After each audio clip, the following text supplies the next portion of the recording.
Kondisi cabub Kepulauan Sula Hendrata Thes selamat dari kebakaran speedboat, alami luka bakar. Calon Bupati Kepulauan Sula, Provinsi Maluku Utara, Hendra Thes selamat dari kebakaran speedboat di Pulau Taliabu yang juga ditumpangi calon Gubernur Maluku Utara, Benny Laos. Diketahui, speedboat yang dikendarai Benny Laos dan rombongannya mengalami kebakaran di Pelabuhan Bobong, Desa Bobong, Pulau Taliabu, Maluku Utara sekira pukul 14.05 WIB pada Sabtu, 12 Oktober 2024. Benny Laos yang ikut dalam speedboat yang terbakar, dikabarkan meninggal dunia dalam peristiwa itu. Sementara salah satu korban yang selamat yakni calon Bupati Kepulauan Sula Maluku Utara, Hendra Thes.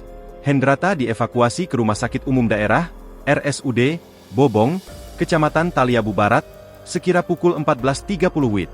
Sebagian tubuh Bupati satu periode ini terlihat mengalami luka bakar.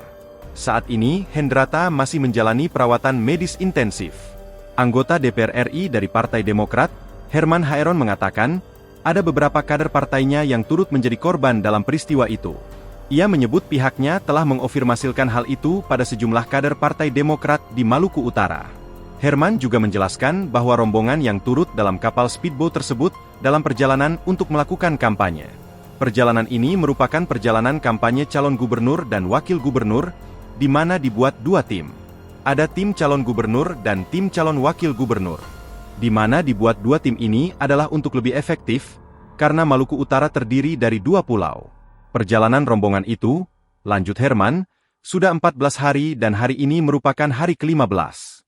Diketahui speedboat tersebut diinformasikan akan bertolak dari Desa Bobong ke Desa Kawalo Kecamatan Taliabu Barat. Adapun agenda rombongan Cagup Maluku Utara nomor urut 4 ke Desa Kawalo untuk berkampanye. Belum sempat bertolak dari pelabuhan, speedboat tiba-tiba meledak yang disertai kobaran api. Sayangnya, ledakan terjadi kala semua rombongan sedang berada di dalam atau sudah menaiki speedboat. Pada saat itu, dari informasi yang diperoleh, operator speedboat sedang melakukan pengisian BBM. Dalam insiden kecelakaan ini, beberapa orang dikabarkan meninggal dunia. Download Tribun X sekarang, menghadirkan lokal menjadi Indonesia.